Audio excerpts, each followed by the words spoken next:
altogether more calculating way. On the top floor, I was shown 6 adorable babies, 2 sets of triplets. Where are the mothers, I asked. Oh, they're not necessary, came the reply. This is Tomiko Newson. The regime in North Korea claims it venerates triplets, and it does, in its own particular way. A helicopter is sent to pick up the pregnant mother and take her to the hospital for the birth. Then, when the triplets are born, the state takes them away. In exchange, parents are given gifts, a ring for each girl and a silver knife for each boy. I was told that the state looks after them for the first 4 years, but there's no way of checking that. It could be forever. I was told that it was a good thing that the children were taken away. It eased the burden on the parents of rearing triplets. But there may be a darker reason behind the state's removal of 3 babies. Kim Jong-il, who died in December, is reported to have feared an astrologer's prediction that a triplet would assassinate him. The regime tells its people that they live in a paradise. They have nothing to envy, and with very little access to the outside world, they believe it. The disconnect between the state's mass brainwashing and the dysfunctional reality is at its darkest in this maternity hospital. While I was there, they were celebrating the birth of their 415th set of triplets. I tried a different question. Where are the disabled babies? Answer, there aren't any. I was told that children born with disabilities are taken to a state-run children's home. 6 years ago, Dr. Lee Kwang-cho, who defected from the north to the south, claimed that babies born with physical defects were killed. I have no way of verifying that, but in the 8 days I was in North Korea, I saw thousands of people and no one with any form of disability. All the women in the capital are allowed to have their firstborn in hospital, a privilege that seemed to me like a curse. Mothers here give birth alone and aren't allowed to meet even their husbands for at least a week afterwards. The only contact they have before then is through glass. The parents sit in booths, speaking to each other on phones. The explanation for this isolation is to prevent infection. Rubber gloves, disinfectant and hand soap would do that job, but there appeared to be none in the hospital. And time is different here. With nothing new, nothing dates. At the maternity hospital, I was proudly shown equipment that looked like it was from the 1960s. Only in North Korea can something be both the height of modernity, cutting edge, and half a century old. That's North Korea for you. A joke, but not a funny one.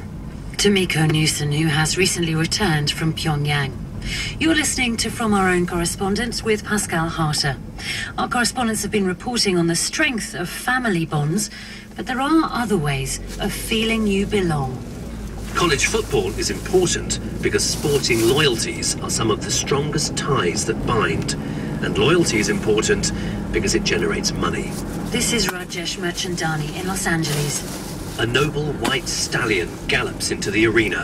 Astride him, a proud Roman centurion, sword held aloft. Ahead of them, a pitiful young man runs for his life. The baying crowd scents his blood. They cheer as their hero chases down the victim.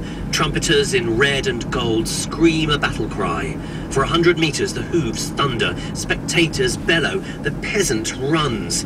Past cheerleaders, lumbering helmeted quarterbacks, laughing all the way. Welcome to the world of the Trojans. That's the nickname for the American football team of the University of Southern California, and for all the students. The horse is called Traveler, the latest incarnation of a proud mascot.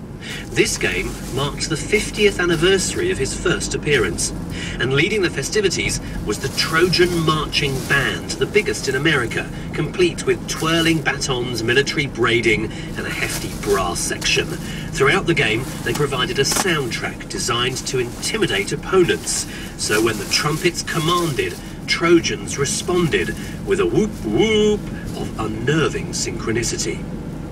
You see, in America, it's not enough just to go to lectures. Universities create an identity and encourage you to live the brand. I admit I have been a reluctant Trojan while I study part-time at USC for a master's degree. I think money may explain why American college students are much more loyal to their institutions. They feel invested because they have invested huge sums, and active alumni networks can be a helping hand throughout your career. The day I encountered Traveler the horse, campus was full of former students. It was the homecoming game, when generations of the Trojan family gather to share the love. All American football games start with a tailgate party. So named because people gather around the tailgate of their pickup trucks in the parking lot of the stadium and, shall we say, get in the mood beforehand. USC's tailgate took over the campus from 10 in the morning with tents and booze and food and music. It was awash with adults, babies and dogs, all in Trojan colours, greeting each other with their motto, "Fight on."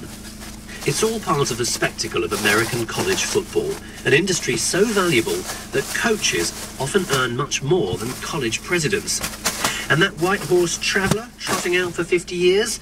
Well, I'm told a loyal benefactor gave $2 million to keep that particular tradition going. And USC, like every university, knows that right there at a campus tailgate party wrapped in red and gold and drunk by noon is the next generation of donors who will one day give back to their all-enveloping USC family. It's understood and accepted. I once said, on this programme in fact, that Los Angeles lacked a sense of community. Well, I think I found it that day, dressed as a Roman centurion and cheering a white horse. It was actually quite a heartwarming feeling being part of that family. And when I graduate, I'll be happy to get my certificate and then very shortly afterwards, a letter asking for money. I might even write a small cheque. Fight on and cough up, as we Trojans say. Rajesh Merchandani on college and sporting loyalty.